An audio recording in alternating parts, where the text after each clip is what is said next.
I'm your host, Davina Shinsky, and you're listening to Live Without Limits Dreams Come True with the Right Mindset. And in this presentation, we're talking about the 21 signs that you're dealing with a fake and toxic friend.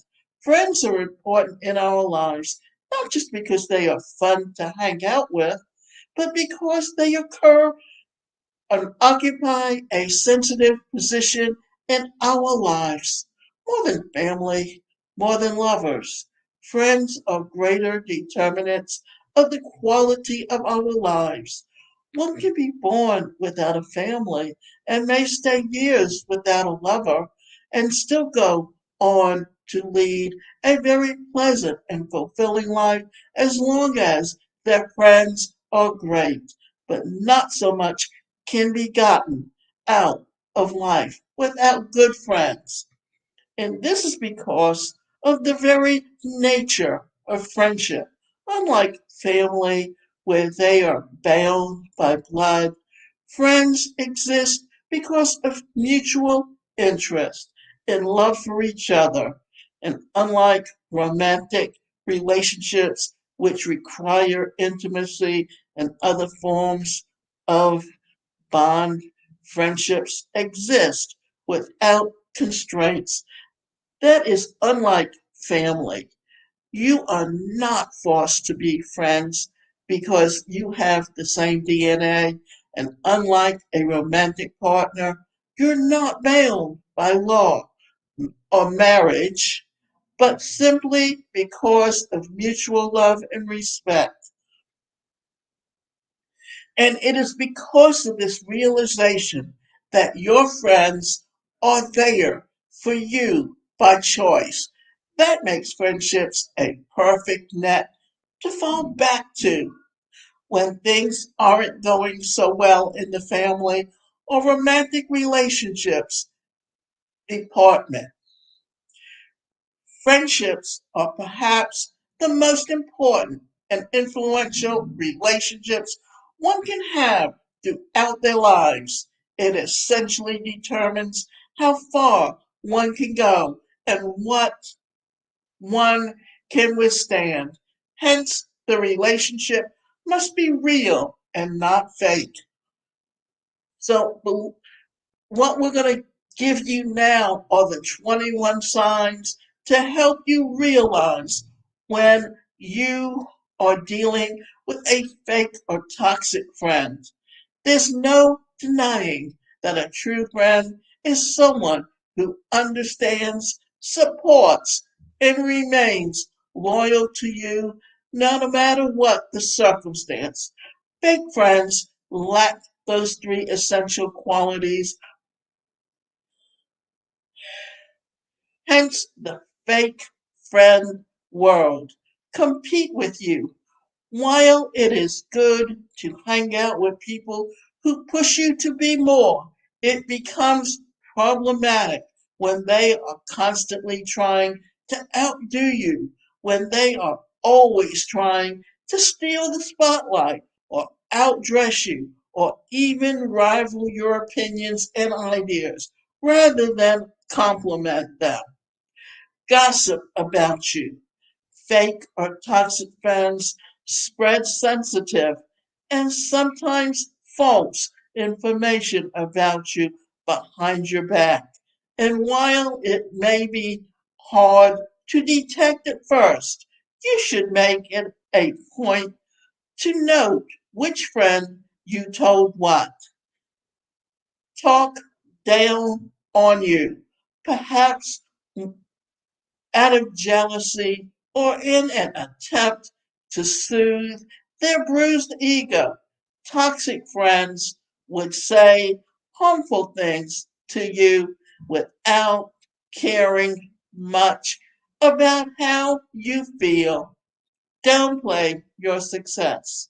To them, your accomplishments would always seem trivial. They make it seem as though getting a PhD, buying a car, or getting married was petty and insignificant. Criticize you Even when you do a great job, they would find ways to poke holes in and ridicule your work. Their criticism would be destructive and disempowering. Judge you harshly when you falter.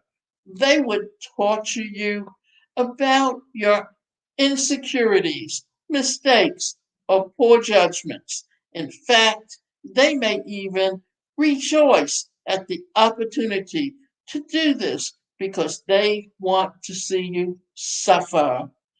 Get jealous. They would get green with envy when they can't get what you have. Hold grudges when you have wronged them. They would never forgive nor forget. They would keep scoreboards and constantly remind you of this or that, abandon you in time of need. They would not care about what you're going through and leave you whenever you need them the most. Drain your energy.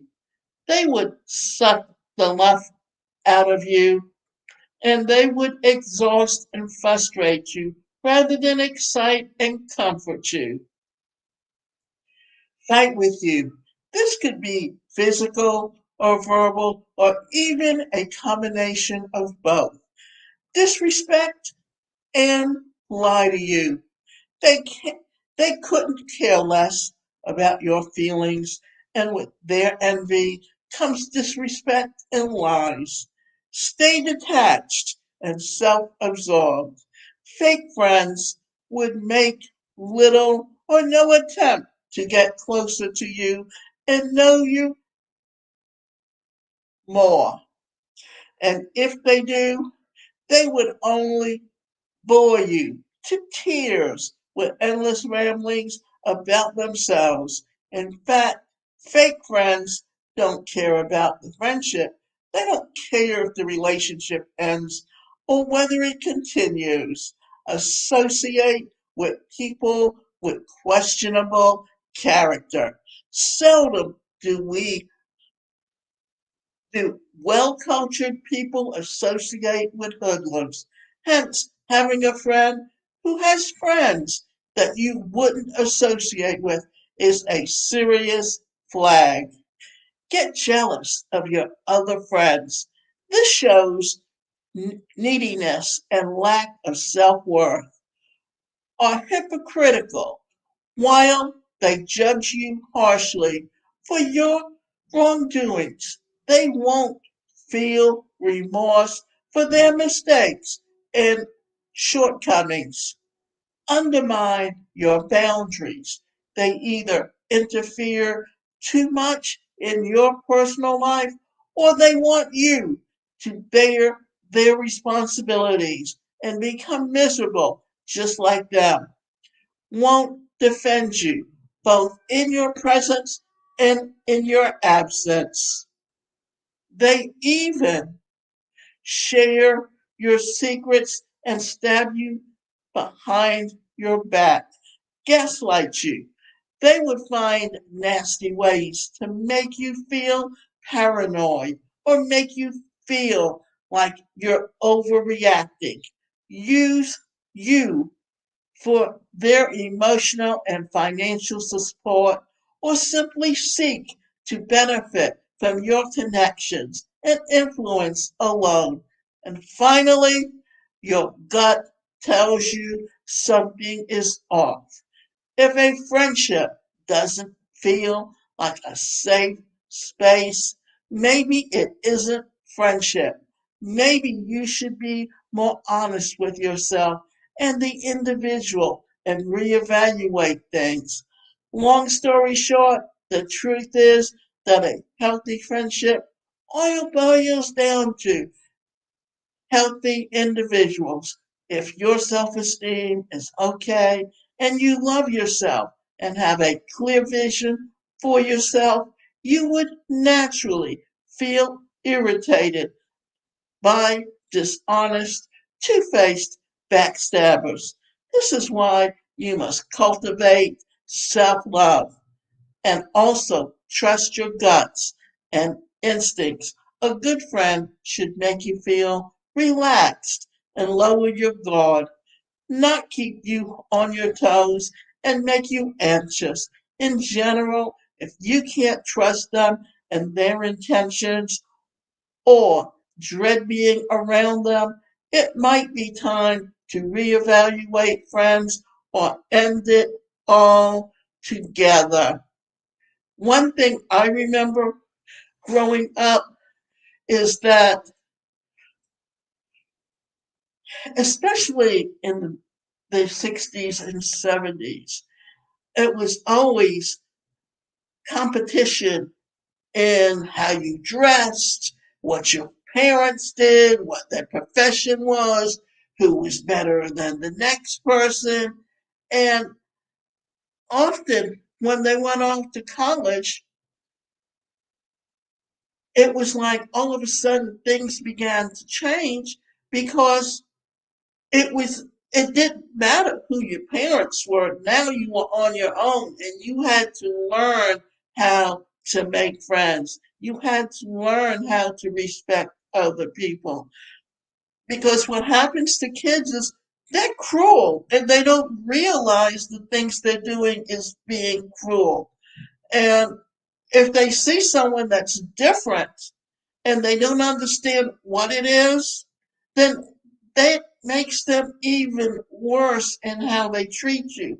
So it's one thing that in fact that was why really until I moved out of my own for so many reasons I was very much alone because I grew up at a time when society didn't even recognize this disability community or admit that they even existed. Therefore, because I was the only person in the school with a disability, what happened? Well, that meant that I was different and I was odd and I was a novelty, and they just didn't know how to relate to me as a person.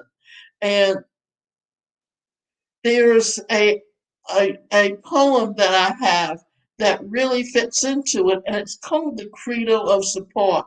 And it really tells you that back then, if you remember, even during the Nazi era, it was like, what did they do? They crucified someone who was different. It, and they it was easier just to deny it instead of trying to get to know the individual at all.